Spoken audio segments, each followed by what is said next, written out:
अपने दोनों हाथों को जोड़ लेंगे। मोक्षमार्गस्य नेतारं भीतारं कर्म भूभृतां ज्ञातारं विश्वतत्त्वानां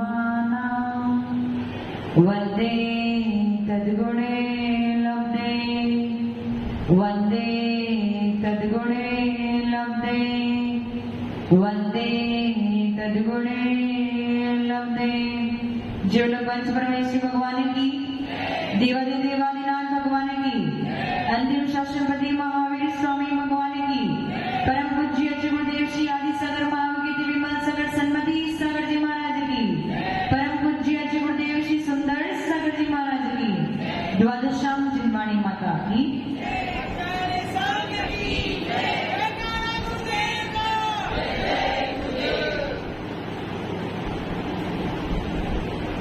कल हमारी घातिया कर्मों के बारे में बात चल रही थी।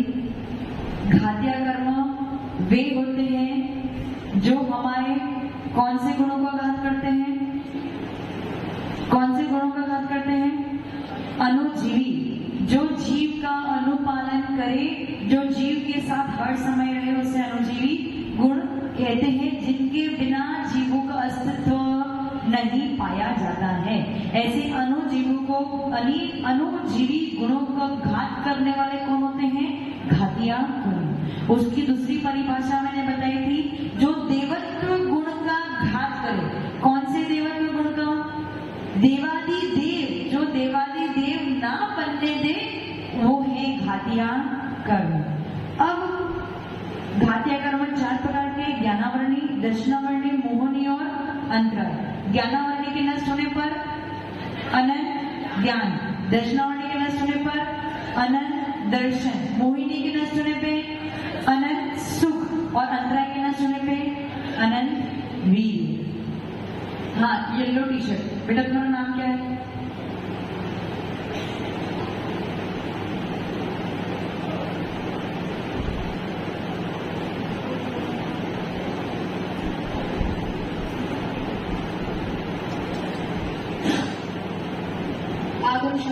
आरव, आगम,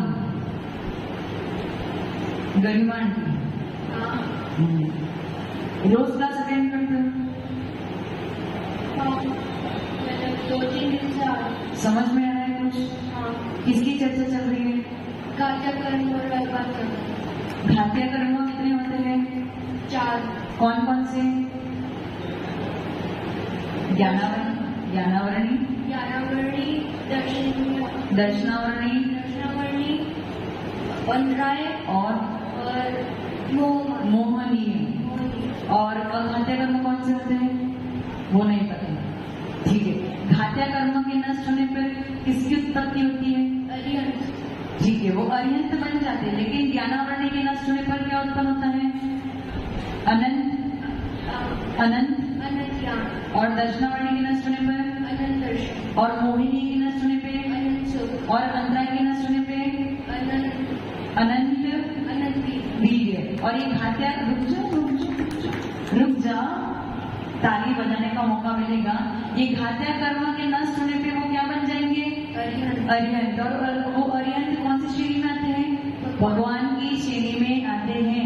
बताओ, 3 या 4 दिन से क्लास अटेंड कर रहे हो और उसने सारे शब्द उसके लिए भी नए हैं ना, पुराने तो है नहीं, कई सीखे सिखाए तो आया नहीं है, लेकिन फिर भी उसने इतने अच्छे तरीके से ध्यान दिया और इतना पढ़ लिया, और वो भी एग्जाम देगा। एग्जाम देगा कि नहीं देगा? इसका देगा। देखो, हाथ आगे हो जाए इसके लिए। रोज अटेंड करना, एक भी क्लास मिस नहीं करना, ठीक है? तो हमारे पास 8 कर्म थे, हमारे पास 8 कर्म थे, उसमें से 4 घातिया थे। अब शेष कौन बचे? अघातिया। घातिया के नष्ट होने पे अरिहंत तो वकील साहब कल आए नहीं थे, तो घातिया आपके नष्ट होने वाले हैं नहीं, क्योंकि आपने सुना ही नहीं कि कैसे नष्ट होते हैं। और क्या होता है? एक दिन की क्लास भी महंगी है। एक दिन की क्लास भी मिस करते हो तो पता नहीं कौन से शब्द आपने मिस कर दिए। तो अघातिया कर्म में आयु, नाम, गोत्र, और वेदनी, आयु, नाम, गोत्र और वेदनी। अब घात्या कर्म की परिभाषा हमारी हो चुकी है। अघात्या कर्म की परिभाषा क्या बनेगी? जो हमारे प्रतिजीवी गुणों का घात करते हैं उन्हें अघात्या कर्म कहते हैं। जो हमारे प्रतिजीवी गुणों का घात करते हैं उन्हें अघात्या कर्म कहते हैं। लिख लिया? जो हमारे प्रतिजीवी गुणों का घात करते हैं उसे अघात्या कर्म कहते हैं। अथवा दूसरी परिभाषा है, जो हमारे देवत्व गुण को प्रकट होने दे, जो हमारे देवत्व गुण को नाश ना करे। प्रकट होने दे मतलब नाश ना करे। जो हमारे देवत्व गुण का नाश ना करे उन्हें अघात्या कर्म कहते हैं। जो हमारे देवत्व गुण का नाश ना करे उन्हें अघात्या कर्म कहते हैं। हाँ, नोटबुक का है, नोटबुक कल से तो पीछे का कौन लिखेगा? हाँ, प्रिया आंटी भूल गए, खाना पीना नहीं भूलती। लिख ली दोनों परिभाषा।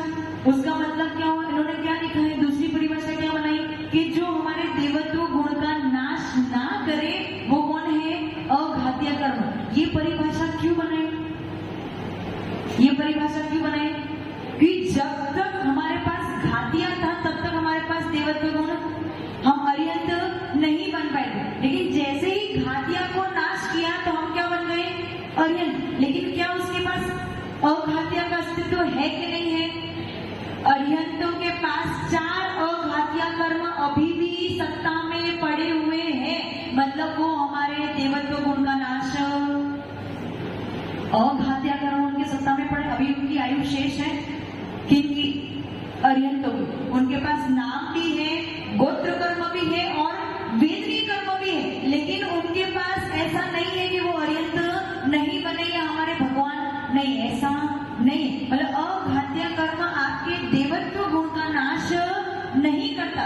देवत्व गुण का नाश करने वाला केवल और केवल घातिया कर्म ही है। उसका मतलब जब आप अरिहंत बन जाओगे तो आपने आधा काम पूरा। कौन सा आधा काम? घातिया कर्म को नाश करने वाला काम पूरा हो गया। अब आपके पास शेष क्या बचा? 4 अघातिया कर्म। अब मेरा आनंद आंटी से प्रश्न है, मोक्ष कब होगा? बैठे बैठे बताइए, मोक्ष कब होगा? हाँ, केवल ज्ञान होने पर मोक्ष हो जाएगा? केवल ज्ञान होने पर मोक्ष हो जाएगा क्या? आधा मोक्ष हो जाएगा। 8 कर्मों के नाश होने पर मोक्ष कब होगा आपको?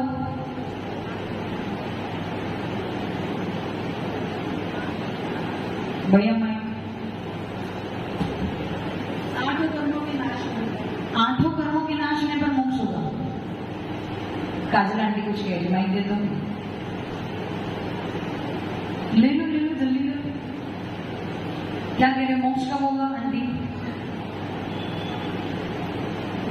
8 कर्मों के नाश होने पर मोक्ष होगा। 4 कर्मों के नाश होने पर अरिहंत मोक्ष नहीं होते। कहाँ मोक्ष में? कहाँ? वो तो यहाँ पृथ्वी पे है। जब आदिनाथ भगवान तीर्थंकर बने थे तब उनका समोषण लगा था, तो आकाश में तो नहीं बना था। आकाश में मतलब सिद्धलोक में तो समोषण नहीं बना था, यही समोषण बना था। तो फिर 4 घात्य कर्म नष्ट होने पर मोक्ष होता है क्या? नहीं होता ना, नहीं होता ना। 4 अघात्य कर्म के नष्ट होने पर मोक्ष होता है? नहीं।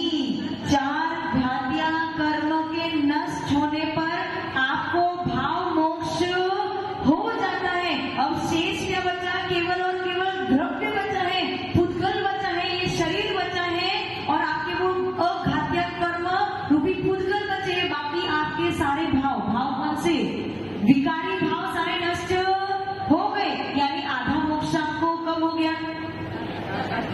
घातिया कर्म के नष्ट होने पर आपको आधा मोक्ष यानी आधा शरीर गया और आधा शरीर शेष है, ऐसा क्या? नहीं, यहाँ पे आधा मोक्ष यानी आपको भाव मोक्ष हो गया। कब हो गया आपको भाव मोक्ष? जब आप अरिहंत बन गए तब आपको भाव मोक्ष हो गया। भाव से मोक्ष मतलब क्या?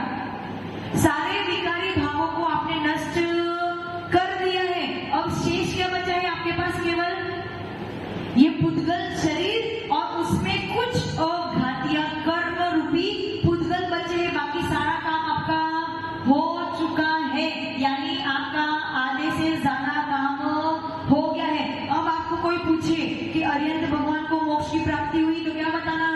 हाँ हुई है। कौन से मोक्ष की? भाव मोक्ष की प्राप्ति। भाव से तो उनको मोक्ष हो गया है, बस अब कुछ द्रव्य बाकी शेष बच गया है, जिसकी वजह से अभी भी वो संसार में अटके हुए हैं। संसार में अटकाने वाला कौन है? कौन सा कर्म है? कौन सा कर्म है? भाव में अटकाने वाला कौन सा कर्म है? याद करो, भाव में अटकाने वाला कौन सा कर्म है? हाँ? आयु कर्म। भाव में उस दिन क्या बताया था? आदिनाथ भगवान को वो सबसे पहले तीर्थंकर थे, लेकिन फिर भी मोक्ष नहीं जा पाए। उनसे पहले अनंत वीर और बाहुबली मोक्ष चले गए। किसने रोक के रखा था आदिनाथ भगवान को? उन्होंने घात्य कर्म तो नष्ट कर लिए थे। बाहुबली भगवान और अनंत वीर के पहले घात्य कर्म को नष्ट करके अरिहंत बन गए थे, लेकिन फिर भी उनका आयु शेष था, इसलिए उनको द्रव्य मोक्ष नहीं हो पा रहा था। उसका मतलब क्या हुआ? उनको भाव मोक्ष तो बाहुबली और अनंत वीर के पहले हो गया था, लेकिन द्रव्य मोक्ष बाहुबली और अनंत वीर के बाद में हुआ। समझ में है?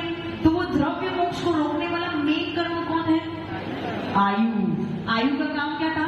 स्वभाव कैसा था? साकल। भूल गए राजेंद्र जी? क्विक आंसर आना चाहिए। अब तो ये आपके नस नस में बैठ जाना चाहिए। आयु कर्म का स्वभाव कैसा है? साकल के समान, जो जीव को भव में रोक के रखे, जो जीव को उससे अलग ना जाने दे। तो उस आयु कर्म ने ही उस द्रव्य को, कौन से द्रव्य को?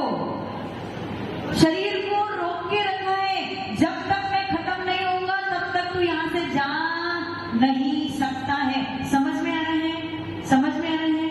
नहीं समझ में आ रहे? वो आंटी मना कर रही है। ग्रीन साड़ी समझ में आ रहा है? ऐसे बोलो। समझ में आया? तो घातिया कर्म के नष्ट होने पे आधा मोक्ष हो गया। कौन सा मोक्ष? भाव। सारा काम यहाँ पे पूरा हो गया, केवल और केवल द्रव्य बचा है। अब धीरे धीरे जाके वो द्रव्य भी नष्ट हो जाएगा। किस दिन नष्ट होगा? जिस दिन आपका आयु कर्म नष्ट हो जाएगा। और आयु कर्म के साथ में नाम, गोत्र और वेदनीय भी साथ में ही नष्ट होगा। इसका मतलब अरिहंत कौन है? जिनको भाव मोक्ष की प्राप्ति हो गई। और सिद्ध कौन है? जिनको द्रव्य मोक्ष की भी प्राप्ति हो गई है। इसीलिए अरिहंत भी भगवान है और सिद्ध भी भगवान है। इतनी बात क्लियर हो गई? अघात्या कर्म के दो डेफिनेशन बताए। जो प्रतिजीवी गुणों का घात करे वो कौन है? अघात्या कर्म। और जो देवत्व गुण का नाश ना करे वो कौन है? अघात्या कर्म। इतना क्लियर है? अब 4 प्रतिजीवी, जिसके बिना जीवों का अस्तित्व पाया जाता है, जिनके बिना भी जीवों का अस्तित्व पाया जाता है, उन्हें प्रतिजीवी गुण कहते हैं। समझ में आ गया? हाँ, अभी बता रही हूँ ना प्रतिजीवी गुण का क्या है वो मैं बता रही हूँ। गुण के नाम बताऊंगे अभी। ये हो गया इतना? समझ में आ गया? अब सबसे पहला अघात्य कर्म कौन सा है? आयु कर्म। कौन सा है? आयु कर्म। आपको पता है सिद्धों के पास, सिद्धों के मूल गुण कितने होते हैं? कितने मूल गुण होते हैं? 8 मूल गुण होते हैं। उसमें से 4 ने हमने समझ लिए, अनंत ज्ञान, दर्शन, वीरन, सुखान। ठीक है? जो बाकी 4 है वो अब मैं बताने जा रही हूँ। आयु कर्म के नष्ट होने पर जीव में सूक्ष्मत्व गुण की प्राप्ति होती है। कौन सी? सूक्ष्मत्व गुण की प्राप्ति। सूक्ष्मत्व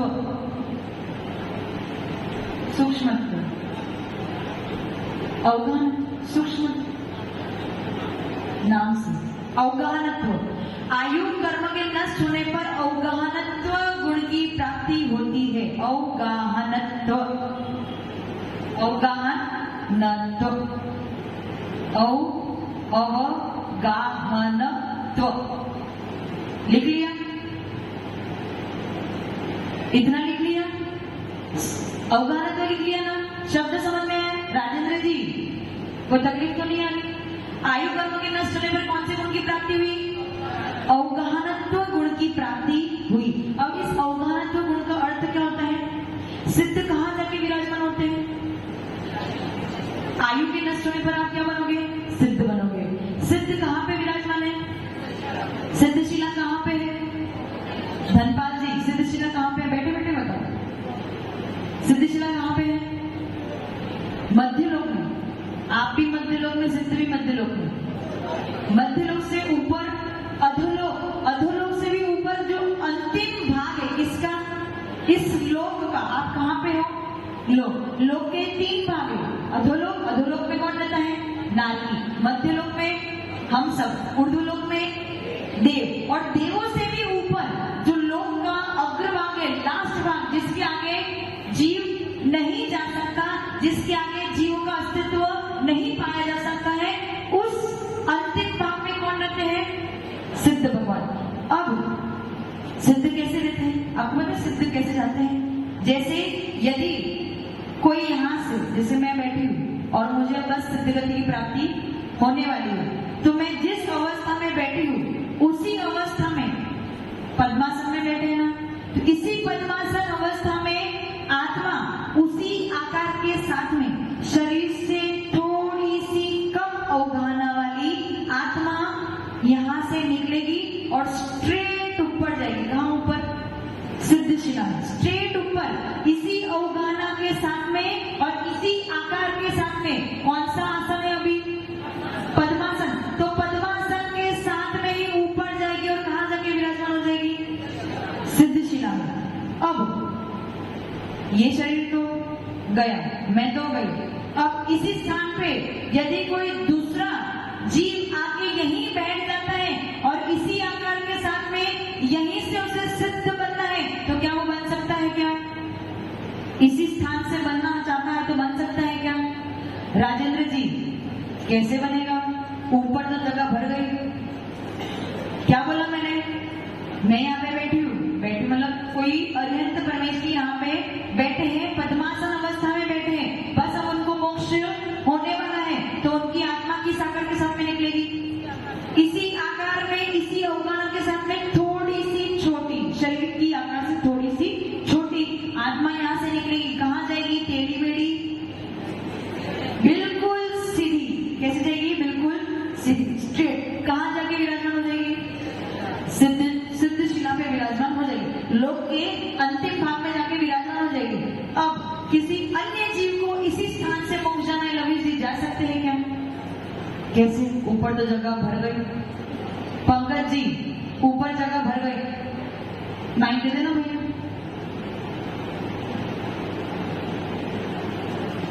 पंकज जी पहले मेरे को आपसे प्रश्न पूछने दो। आप जिस चेयर पे बैठे हो, आपने जिस चेयर की जगह ली है, क्या उसमें कोई दूसरा व्यक्ति आके बैठ सकता है? मैं तो अभी शरीर में हूँ, इसलिए वो जिसको कर्मों का नाश कर लिया है, जिनको मोक्ष हो गए, वो ऊपर चला गया, सिद्धशिला पर विराजमान हो गए। फिर एक सिद्ध में अनंत सिद्ध। पर वो स्थान तो एक सिद्ध ने ले लिया ना, तो दूसरे सिद्ध उस स्थान पे कैसे बैठेंगे? वो स्थान तो गए, मोक्ष हो गया, तो खाली हो गया स्थान, तो वहां से तो खाली कहाँ होगा? मैंने क्या प्रश्न पूछा? यदि एक जीव यहाँ से सिद्ध बना तो कहाँ जाएगा? ऊपर उनका स्थान फिक्स हो गया। स्थान फिक्स हुआ कि नहीं हुआ? फिक्स हो गया। अब दूसरे जीव को भी इसी स्थान से मोक्ष जाना है और ऊपर उसी स्थान पे जाके बैठना है। बैठ सकते हैं क्या? कैसे बैठेंगे? वो दादाजी मना कर रहे, देखो बाजू वाले। वो तो आप मैंने तो इतना पढ़ा है कि एक ही स्थान से अनंत जीव मोक्ष जा सकते हैं। एक ही स्थान से यानी 2.5 द्वीप से अनंत जीव मोक्ष गए, ये बात तो हमने भी सुना है और हम भी इस बात को मानते हैं। लेकिन ये बात समझ में नहीं आ रही है कि एक स्थान से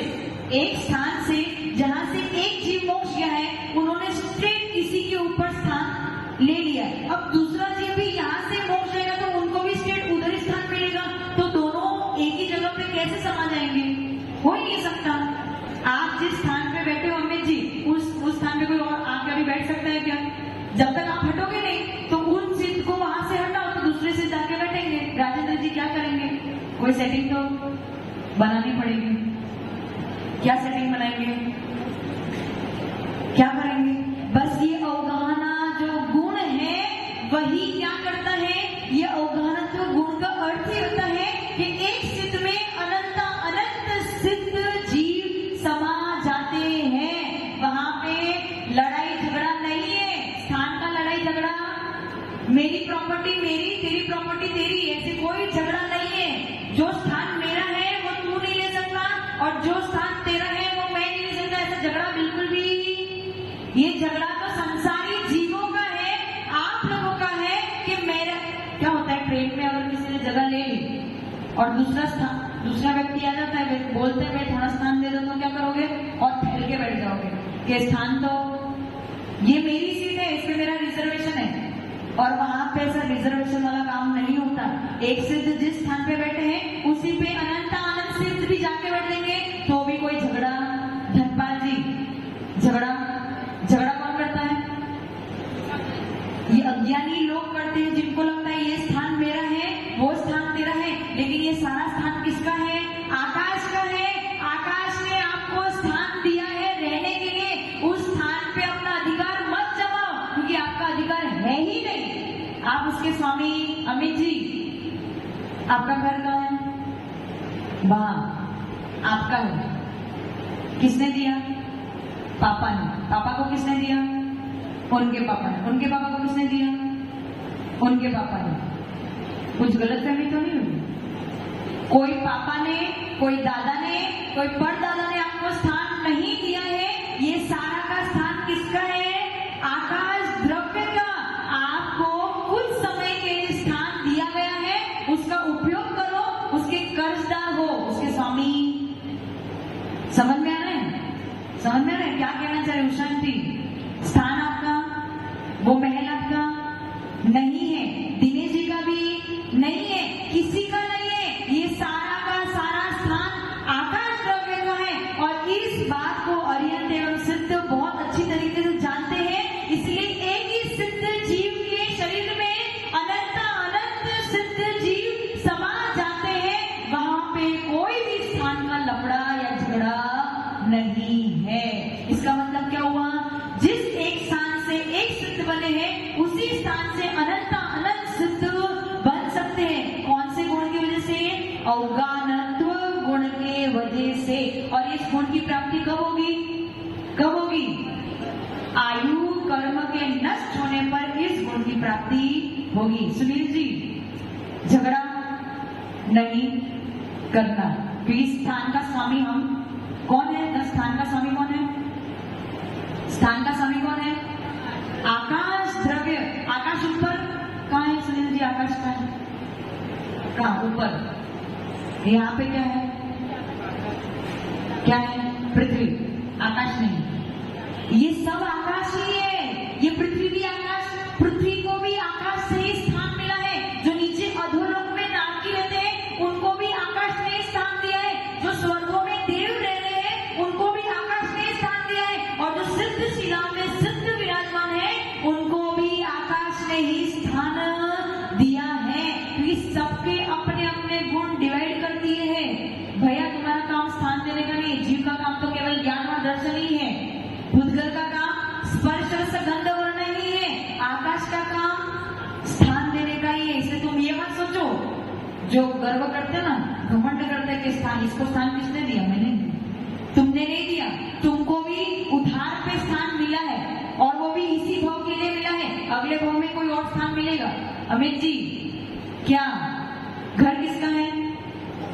नहीं। किसका है? आकाश का। केवल कुछ समय के लिए मुझे उसमें रहने का स्थान मिला है और वो भी कोई पक्का नहीं है।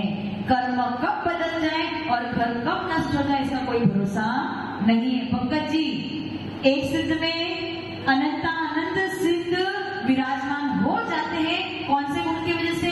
अवगाहनत्व गुण के वजह से। और इस गुण की प्राप्ति कब होती है? कौन से कर्म के नष्ट होने पर? आयु कर्म के नष्ट होने पर। समझ में आ गया? समझ में आ गया? किसी को कोई डाउट या प्रश्न? कोई डाउट नहीं? धीरे धीरे सब ज्ञानी बनते जा रहे, कोई डाउट ही नहीं रहे इनको। कोई डाउट नहीं है वकील साहब? आपके पास तो बहुत केसेस आते होंगे प्रॉपर्टी को लेके, तो आज के बाद क्या बोलोगे? किसी को समझाना है तो क्या बोलोगे? झगड़े चल रहे हो तो क्या समाधान तो करना पड़ेगा, क्योंकि क्या होता है, यदि किसी एक क्लाइंट को जिताएंगे और दूसरे को हराएंगे तो क्या होगा? एक के घर पे तो दिया जलेगा और दूसरे के घर पे दिया बुझ जाएगा, और दोनों के बीच में समाधान करेंगे तो क्या होगा? दोनों के घर पे दिए जलते। तो अब आपको क्या करना है? प्रॉपर्टी को लेके झगड़ा होता तो क्या बताओगे, क्या समझाओगे? है राजीनामा दे दोगे, रेजिग्नेशन पक्का, फिर कहाँ लोगे? एडमिशन कहीं तो लेना पड़ेगा ना, क्या?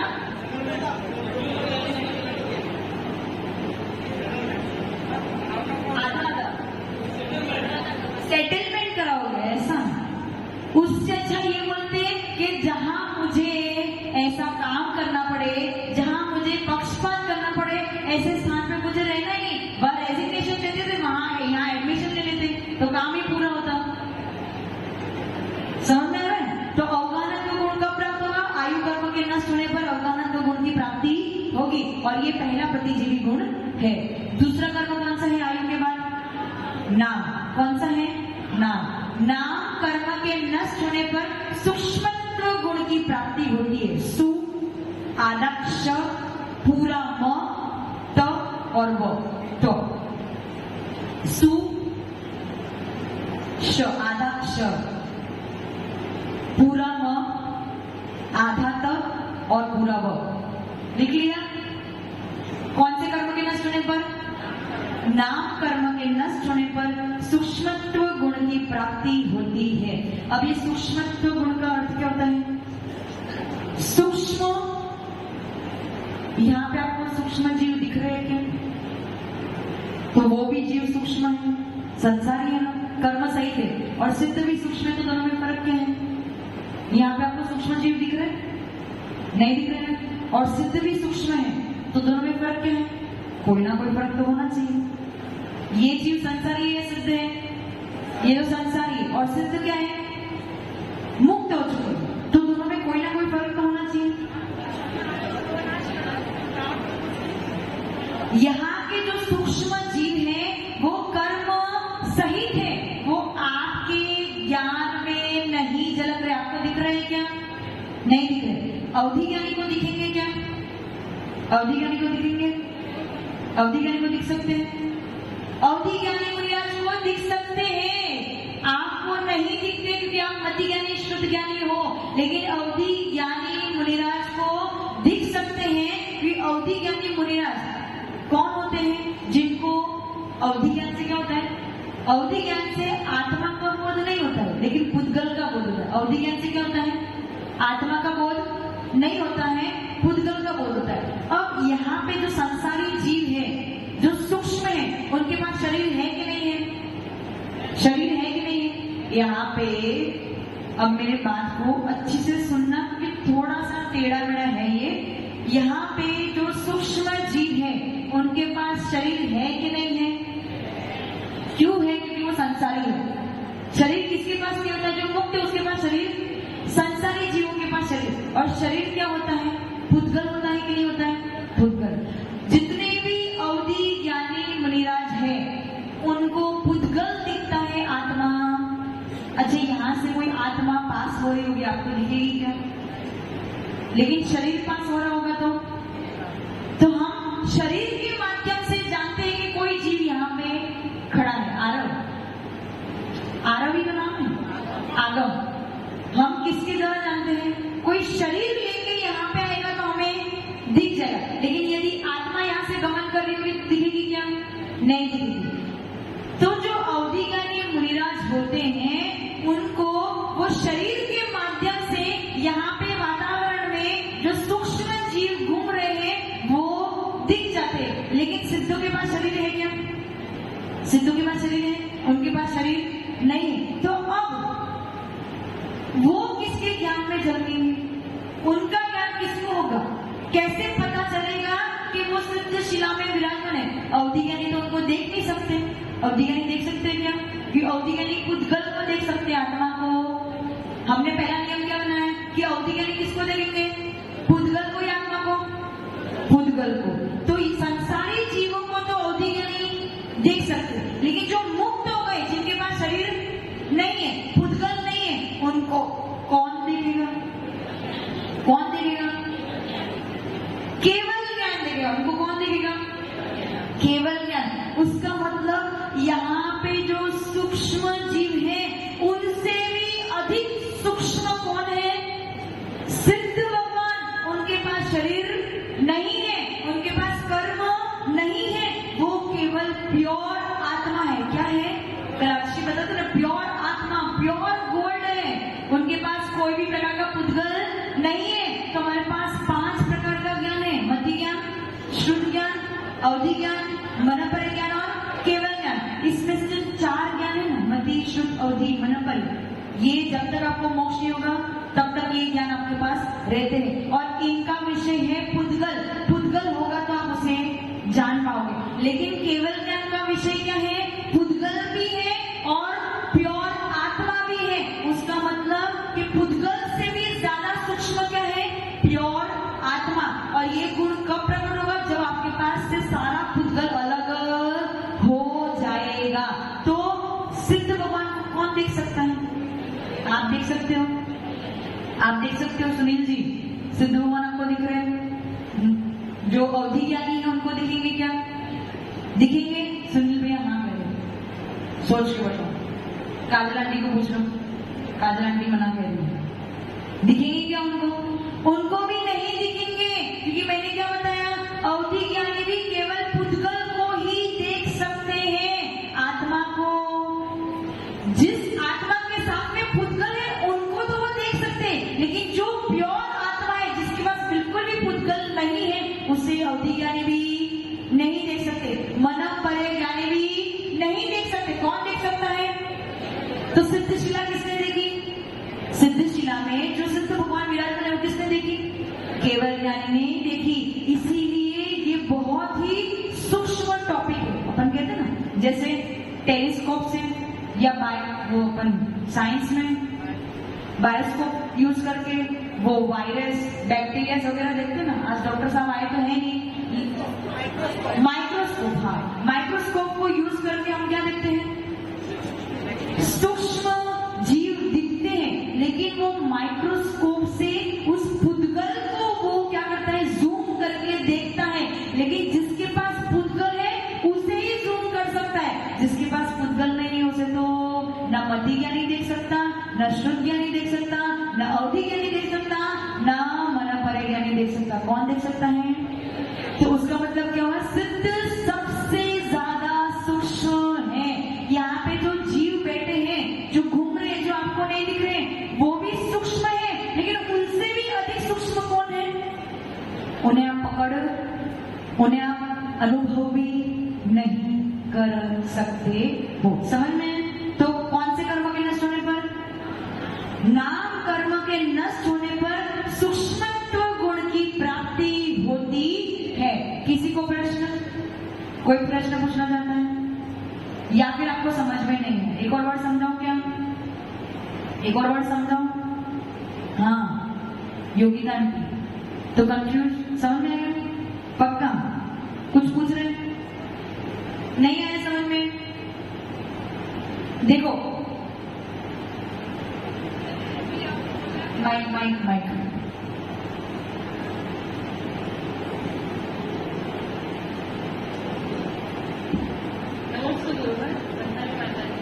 अभी आपने बोला कि अपनी जितनी अवधारणा है उसी आकार का ऊपर रहता है अपना सिस्टम में। सूक्ष्म कैसे हुआ? सूक्ष्म, यहाँ पे सूक्ष्म का अर्थ क्या है? कोई से पकड़, आप उन्हें पकड़ सकते हो क्या?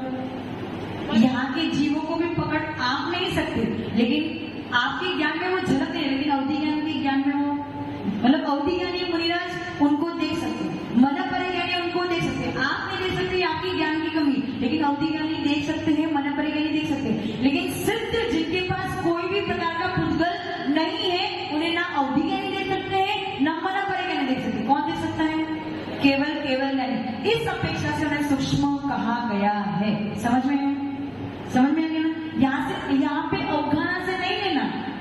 यहाँ पे अवघान से सूक्ष्म नहीं लेना। यहाँ पे सूक्ष्म का मतलब क्या हो गया कि वो बिल्कुल केवल ज्ञान का विषय है, किसी और ज्ञान का विषय उन्हें कोई पकड़ नहीं सकता, उन्हें कोई अनुभव नहीं कर सकता है। समझ में गया? इस वजह से उनमें सूक्ष्मत्व गुण की उत्पत्ति होती है। किसकी वजह से? नाम कर्म के नष्ट होने पर। समझ में गया? इतना क्लियर है? 2 गुण पूरे हो गए, 8:15 बजे हमें आचार्य गुरुदेव को सुनना है। ओम नमः सदेव्य एक बार सरस्वती माता के चरणों में जाप करेंगे।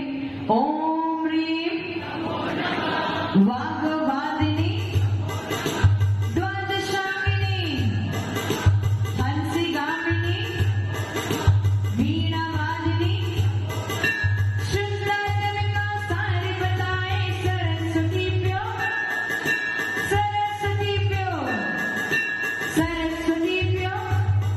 जीवन द्वादशामिनी वाणी माता की, आचार्य गुरुदेव सुंदर सागर जी महाराज की। भगवान की हे गादीनाथ भगवान की, अंतिम सरस्वती भगवान महावीर स्वामी की, आचार्य गुरुदेव विमल सागर जी महाराज की, आचार्य गुरुदेव सरस्वती सागर जी महाराज की, तेज कामना करण मणि राजों की, प्रांतता चिरमणि बाबा की। बोले दिव्य तपस्वी आध्यात्म के राष्ट्र 108 आचार्य श्री सुंदर सागर जी गुरुदेव की, गुरुदेव की, गुरुदेव की। कर्मों की बात सुन रहे थे और सुनते ही सुनते मोक्ष पर आ गए। किनकी बात सुन रहे थे? संसारी जीवों की बातें सुन रहे थे और सुनते सुनते सिद्धालय पहुंच गए। कौन कौन सिद्धालय होकर आया? सिद्धालय कौन कौन होकर आया है? अमित जी नहीं गए, आप गए? आजू जी जाना है? जाना कहीं नहीं, क्योंकि वहां मोबाइल भी नहीं है, पत्नी भी नहीं है, बच्चे भी नहीं है, खाना भी कुछ भी नहीं है। कौन कौन वो सिद्धालय कौन कौन वगैरह आया? नहीं गए? आते वहां जाकर यहाँ आते नहीं, और यहाँ आएंगे तो वहां गए नहीं। वस्तु बाल क्या होकर आए सिद्धालय में? सिद्धालय होकर आए? सिद्धालय होकर आए? नहीं गए? बैठ जाओ।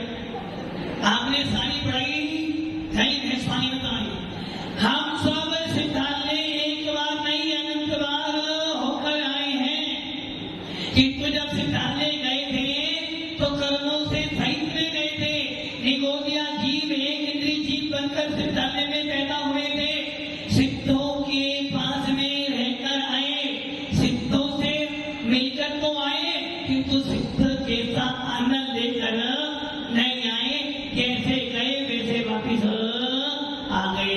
ऐसा क्यों हुआ? क्योंकि हम कर्मों से साथ में गए थे। कितनी बार गए? अभी तो मना कर रहे थे। महल में बार बार जाते हो, घर में बार बार जाते हो, फिर भी याद रहता है, किंतु सिद्धालय होकर आए याद नहीं रहा। चर्चा चल रही थी घातिया घातिया की। घातिया की बात कल सुन ली थी। जो जीव के अनुजीवी गुणों का घात करते हैं, जो जीव के देवत गुण का घात करते हैं, जो जीव के केवल ज्ञान का घात करते हैं, जो जीव के अत्यंत अवस्था को प्रकट होने नहीं देते हैं, जो जीव को सच्चे सुख का अनुभव नहीं करने देते हैं, उसे घातिया करना कहते हैं। आघातिया नाम क्या कर? आघातिया।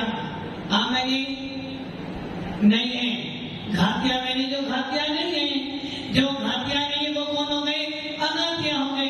अर्थात जो जीव को केवल ज्ञान की प्राप्ति में बाधा नहीं पहुंचाता है, उसे अघातिया कर्म कहते हैं। जो जीव के स्वभाव को प्रकट करने में बाधा नहीं डालता है, उसे अघातिया कर्म कहते हैं। जो जीव को तेरहवें गुण स्थान प्राप्त करने में बाधा नहीं करता है, उसे अघातिया कर्म कहते हैं। जो जीव के केवल ज्ञान, केवल दर्शन गुणों में किसी प्रकार की रुकावट नहीं करता है, उसे अघातिया कर्म कहते हैं। जो जीव चतुष्टय को प्राप्त कराने में किसी प्रकार की भूमिका नहीं निभाता, उसे अखाद्य कर्म याद हो गई? याद हो गई ना? जो जीव के अरिहंत अवस्था में अथवा 13वें 14वें गुण स्थान में जाने में नहीं होता, उसे अखाद्य कर्म कहते हैं। अर्थात जो जीव के अनुजीवी गुणों का घात ना करे, जो जीव के देवत्व बने को घात ना करे, उसे कहते हैं अखाद्य। अब वो कितने होते हैं?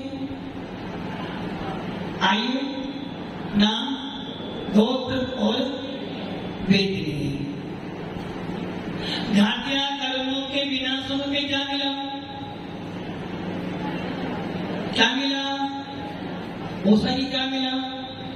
अरिहंत मिला। 4 घात्या कर्मों के नाश होने पर क्या मिला? मकान 2 प्रकार के होते, 1 नंबर का भी 2 नंबर का मकान होता। बच्चे 2 प्रकार के, 1 नंबर का 2 नंबर का। परिणाम 2 नंबर, परिणाम 2 प्रकार के, अच्छे परिणाम और बुरे परिणाम। भोजन भी 2 प्रकार का, रूखा भोजन और स्खलित भोजन। और उसके बाद मुनिराज भी 2 प्रकार के, द्रवलिंगी और भावलिंगी। भगवान भी 2 प्रकार के, अनंत और सिद्ध। और मोक्ष भी भावमोक्ष। अच्छा, मुनिराज कितने प्रकार के होते हैं? उनकी कौन कौन से? एक आम और एक हम।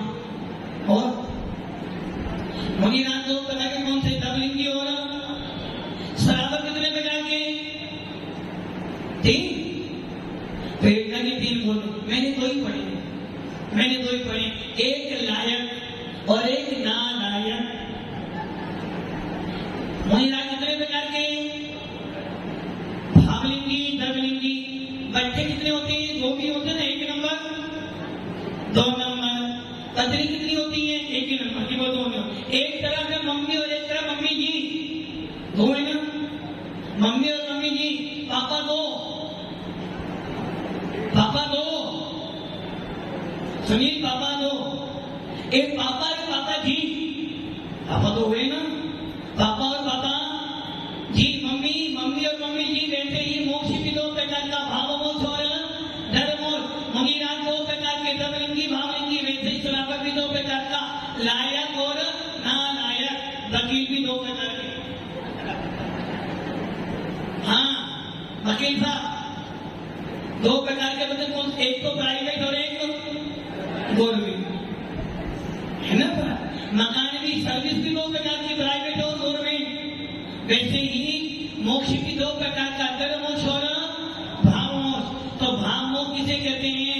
जब जीव ने 4 घातक कर्मों का विनाश किया, जब जीव ने जनवनी, जतनवनी, वेदिनी, मोहिनी और अंतराय का विनाश किया, तो क्या मिल गया? भाव मोक्ष। परिणाम निर्मल बन गए। अब उस जीव को सिद्ध अवस्था प्राप्त करनी है, तो क्या हुआ? अनंत अवस्था मतलब भाव मोक्ष। और जो भाव मोक्ष को प्राप्त करेगा, उसे आगे जाने में कोई रोकने वाला। और धर्म मोक्ष मतलब नाम, आयु, गोत्र और वेदनी, इनके विनाश हो जाने में क्या मिलेगा? धर्म मोक्ष। आप जब लड्डू चढ़ाते हो, दीपावली के दिन लड्डू चढ़ाते हो, कौन से भाव में चढ़ाते हो? भाव मोक्ष वालों को, धर्म मोक्ष वालों को? भाव मोक्ष वालों को। अमित जी, जब भगवान महावीर का दीपावली के दिन लड्डू चढ़ाते हैं, तो कौन से मोक्ष? भाव या धर्म?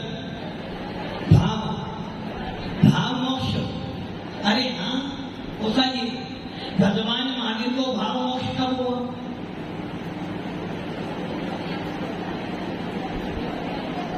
भगवान महावीर को भाव मोक्ष कब हुआ?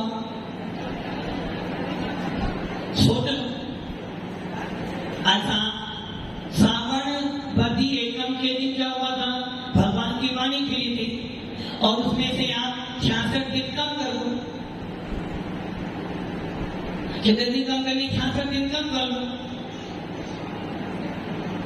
जोड़ के लगाना, बताना भगवान महावीर को मोक्ष कब मिला। जिन दिन भगवान महावीर को केवल जाना किस दिन हुई केवलदान की प्राप्ति? जिस दिन भगवान महावीर ने 4 घातक कर्मों का विनाश किया, केवल ज्ञान की प्राप्ति हुई, समोसन लगा, उसी समय भाव मोक्ष हो गया। और दीपावली के दिन तो हमने क्या करा? जो शरीर रह गया था, जो 4 घातक कर्म रह गए थे, वो भी नष्ट हो गए और भगवान कहाँ चले गए?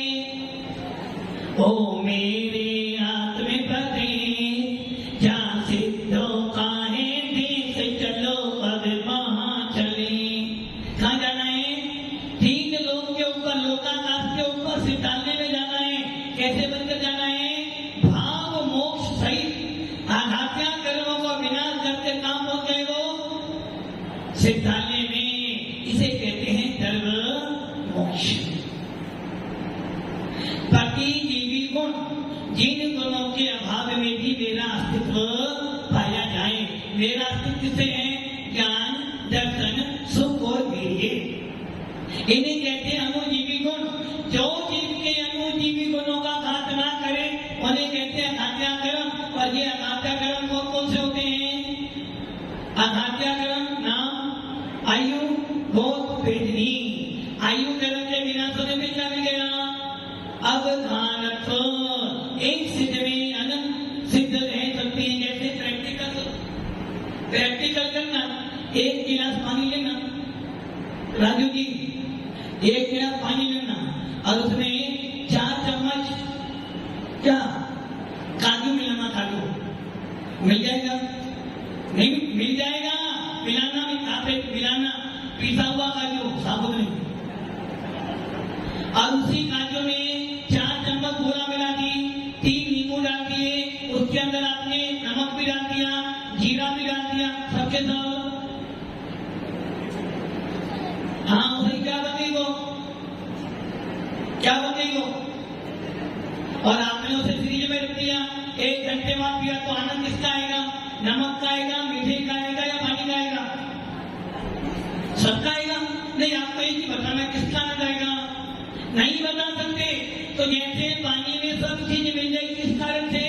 अवधानत्व गुण के कारण से। वैसे ही एक सिद्ध में अनंत सिद्ध समा जाते हैं, क्योंकि जीव ने जब आयु कर्म का विनाश किया तो अवधानत्व गुण मिल गया। जिस दिन 16 जुलाई को चतुर्वर्षा योग की स्थापना हुई थी, कलश की बोलियां हुई थी, कलश स्थापित किए थे, कितने लोग थे? बहुत सारे थे। जो भी आ रहा कहां पे आए जा रहा, आए जा रहा, आए जा रहा, आए जा रहा, आए जा रहा। किसने बिठाया?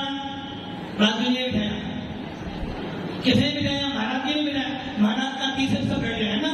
नहीं, अवधानत गुणता से जो जो आ रहे थे उनको स्थान मिलता जा रहा था। इसलिए एक सिद्ध में अनंत सिद्ध रह सकते हैं। आप मिट्टी का एक घड़े में पानी डाले जा रहे हो, डाले जा रहे हो, कहां से पानी कहां रह रहा है? आकाश गर्भ है, तो आकाश कहां पर है? पंकज जी कहां पर है आकाश? वो तो अभी कह रहे, पहले तो ऊपर कह रहे थे। आकाश कहां पर है भैया? हाँ धन्यवाद जी। धन कहां पर है? नहीं बैठे में नहीं बता दो धन कहां पर है? धन नहीं, यहाँ तो धन नहीं है। धन कहाँ है? नाम में कह रहा हूँ। नहीं नहीं, नाम के भी है भी धन है। झूठ मत, वो भजन है ना, सजन में झूठ मत बोलो, खुदा के पास जाना है, माना हाथी है न घोड़ा है। धन से भी जाओगे। धन कहाँ है? नाम में भी और काम में भी है। तो जिस प्रकार धन कहां पर है? तिजोरी में। किंतु आकाश पर कहां पर है? तिजोरी के अंदर भी आकाश है, क्योंकि यदि उसमें धन रख रहे हो, वस्तु रख रहे हो, तो उसको भी स्थान आकाश दे रहा है। इसलिए स्थान कहां पर है? आकाश। समस्त हर स्थान पर आकाश। आप कहां पर रहते हैं ना जी? आप कहां पर रहते हो? आपका घर कहां है? कौन सा बोलना? गली नंबर? आपका मकान कहां पर है? मंदिर के पास है। ओसा जी आपका महल कहां पर है? ओसा जी आपका महल कहां?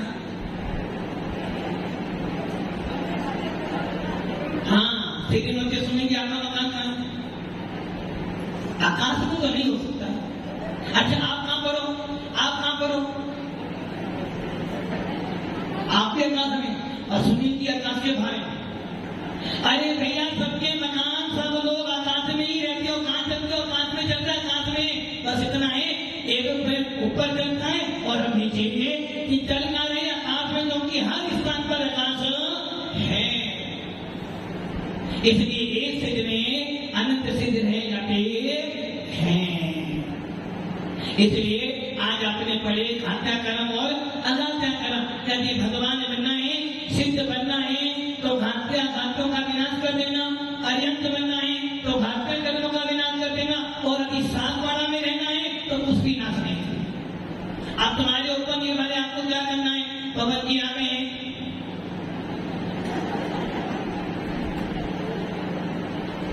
मतलब कि पूरी चर्चा होने के बाद पवन जी हाजिर जी ने इन्हें भी आकाश गर्भ लेकर आया है, चल तुम भी चलो।